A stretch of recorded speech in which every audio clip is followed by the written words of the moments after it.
নমো ভগবতে বাসুদেবায়। নমস্কার সবাইকে,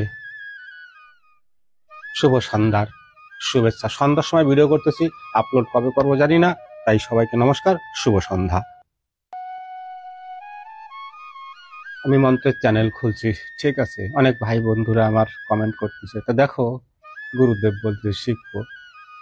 রাধে রাধে, অভিনন্দন, ঠিক আছে। আগাতম সুগাতম সুস্বাগতম।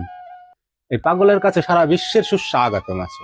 আসো, বসো, যা আছে, ঠিক আছে। এই জন্য শিখাইতে আসি নাই, শুধু শিখাইতে আসে নাই, শিখতেও আইসি। আমি শিখতেও আইসি। কিরকম শিখবো? তোমাদের থেকে শিখবো, হ্যাঁ, তাই না? তোমাদের থেকেই শিখবো। আমি যা জানি তোমাদের দিচ্ছি, তোমরা যে কর্ম জানো, ঠিক আছে, সেই কর্ম দিয়ে জগতের সেবা করো, নিজে ভালো থাকবা। এই জন্য শুধু শিখতে আসি নাই, শিখাইতে আসি নাই, শিখতেও আসি। তোমাদের থেকে আমিও শিখবো। তোমরা যে বিদ্যা জানো, যাও, ঠিক আছে। এই হচ্ছে মানব প্রেম। কেননা কথা আমি কেন বলি, ঠিক আছে, এই যে সন্ধ্যার সময় উদলো বুদলে বসে পড়ছি, শব্দের কোনোদিনও কোনো বসন ভূষণের প্রয়োজন পড়ে না, শরীরের পরে। তাই সাধু খাতায় নাম দিছি, বসন দেখলে তো কাজ হবে না। শব্দ শুদ্ধ চৈতন্য, শব্দ শুদ্ধ চৈতন্য প্রেমময় ছাড়িয়ে দিতে হবে, জগতে অটোমেটিক গ্রহণ। শব্দ পরম ব্রহ্ম, ঠিক আছে। এবার সেই পরম ব্রহ্মের উপাসকের থেকেও মন্ত্রের জগৎ। পরম ব্রহ্মের উপাসনা কে করে? এই শরীর, 10 ইন্দ্রিয়া, পঞ্চভূত, 9 দরজা। 10 ইন্দ্রিয়া, পঞ্চভূত, 9 দরজা, ষড়রিপু। কয়জন হচ্ছে? গুনে কইও আমারে, ঠিক আছে। মন, তার সাথে একজন, এই যোগ দিয়ে গুনে কইও। এও ব্রহ্মের উপাসনা করে, এও তন্ত্রের মন্ত্রের উপাসনা করে, তাই না? মন্ত্র মান, তুমি ব্রহ্মের উপাসনা করো, জগতে যার উপাসনা করো, মানের ত্র কি? কর্মক্রিয়া না আর কিছু। মানের ত্র, মন্ত্র। তাইলে হাতের কাছে, ওই যে বলে না, একটা লালন ফকিরের একটা গান আছে না, হাতের কাছে থাকতে নদী মেঘনা জল পিপাসা। এবার একটা গান আছে না, দেখবা লালন ফকিরের লালন গীতিতে গানটা আছে। আমাদের হাতের কাছে সব আছে, শুধু চৈতন্য অর্জন করতে হবে। চিত চিত্তানন্দ। এই দুনিয়া দেখো চিত হয়ে ভাসতেছে মহা ব্রহ্মসাগরে। আর আমাদের এই শরীরে জীবন্তরী জ্ঞানের অভাবে এই চিত্তানন্দ, তার মধ্যে বহু মানব, আর কি কব, কবার নাই। তাই এই জন্য মন্ত্র এমন একটা জিনিস, যে কথা বললাম, মন্ত্র, মনের থেকে যে শব্দটা উঠবে। আমরা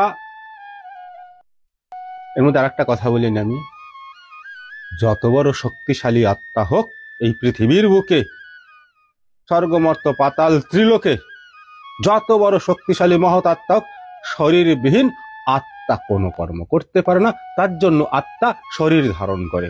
একটু ভাববা, আমি আরে রামায়ণ মহাভারত ভাগবত ভাঙাইলাম না, ভাববা। আত্মাও শরীরবিহীন কিছু করতে পারে না, তাহলে আমরা সেই মানব শরীর পাইছি। এর মধ্যে আমাদের মান আছে, মানের থেকে ত্র, পরম ব্রহ্ম, ত্র পরম ব্রহ্ম। তাহলে আগে তন্ত্র, কেন এই জগতে মানব রূপে আইছি। বর্তমান 2টা শর্ট ভিডিও করে পাঠাইছি, এই চ্যাপ্টারটা পুরো আমি দেব, ঠিক আছে। গুরু শিষ্যের কথোপকথন কি, কোনটা জ্ঞান, কোনটা অজ্ঞান, কোনটা সত্যি, কোনটা মিথ্যা, কোনটা ভালো, কোনটা মিথ্যা, কোনটা আসল, কোনটা লক্ষণ, কোনটা ঈশ্বর, কোনটা মহাকাল মৃত্যুময়, মৃত্যু সমান অপকর্ম, আধর্ম আকাশ কুকাশ করা, যার এক ভাষায় কয় বুঝে নিও, জড়াই করা, এখানে কয়ে দিলাম, তাই না? এই জন্য আমরা যত সময় আমাদের মনকে না চিনতে পারবো, না জানতে পারবো, তত সময় জগতে কোনো ভূত প্রেত পিশাচ যক্ষ রক্ষ নাগ দেব দৈত্য দানব ঈশ্বর পরম ব্রহ্ম কারোর সান্নিধ্য তো ছাড়ো, ঠিক আছে, সেই উচিত বিচারই মাথায় অর্জন করতে পারবো না, ব্রেনটা অর্জন করতে পারবো। এই জন্য এই জন্য ছোট্ট একটা কথা স্বামী বিবেকানন্দ বলে গেছে, জগৎকে চিনতে হলে আগে নিজেকে চেনো। এবার নিজেকে নিজে চিনবো কি করে আমরা, প্রশ্নটা এই জায়গায়, তাই না? এ নিয়ে আজকে ভাঙাবো, নিজেকে নিজে চিনবো কি করে।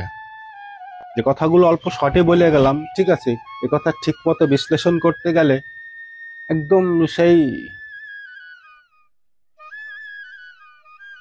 কি বলতো অযোধ্যায় রাম লক্ষণ শত্রুঘ্ন ভরত শত্রুঘ্ন, রাম লক্ষণ ভরত শত্রুঘ্ন, চার ভাইয়ের যে মহাপ্রেম ছিল, সেই প্রেম স্বরূপ সুধা আমরা এই মানব জীবনে এই মুহূর্তে এই জায়গায়। এই জন্য আমি সবাইকে বলি, শাস্ত্র তোমরা পড়ো, শাস্ত্রে যা আছে ডাইরেক্ট দিও না, কিন্তু বর্তমান ডাইরেক্ট দেখাচ্ছে সব শাস্ত্রজ্ঞরা বক্তারা যারা আছে। শাস্ত্রে পড়ো, বারংবার পড়ো, হাজারবার পড়ো, হাজার বার মন্থন করো। তো শাস্ত্র আর তোমার শব্দ, তোমার বিচার, এই তিনটার পরে যে জ্ঞান বেরোবে, যে মহৎ শব্দ বেরোবে, অমৃত। এই জন্য বলে মন্থন করো, শাস্ত্র পড়ে মন্থন না করিয়া নেই চলেগা, ঠিক আছে? মন্থন এই পৃথিবীতে 3 প্রকারের আছে, কেডা কেডা জানো কমেন্ট করে কইও। মহামন্থন 3 প্রকারের আছে। এবার 3 প্রকারের 3 গুণ আছে, যেরকম 17তম, ঠিক আছে? দিয়ে ওই একটু কমেন্ট করে, বেশি লম্বা করলাম না ভিডিও। এরপরে যদি কেউ কমেন্ট করে বলো যে হ্যাঁ আরে লিখে দেবা যে এই জায়গার থেকে এই শব্দের অর্থ জানতে চাই, তোমরা যদি প্রশ্ন করতে পারো, আমি আশুতোষের কৃপায়। জয় রাধে সবাই রে, নমস্কার।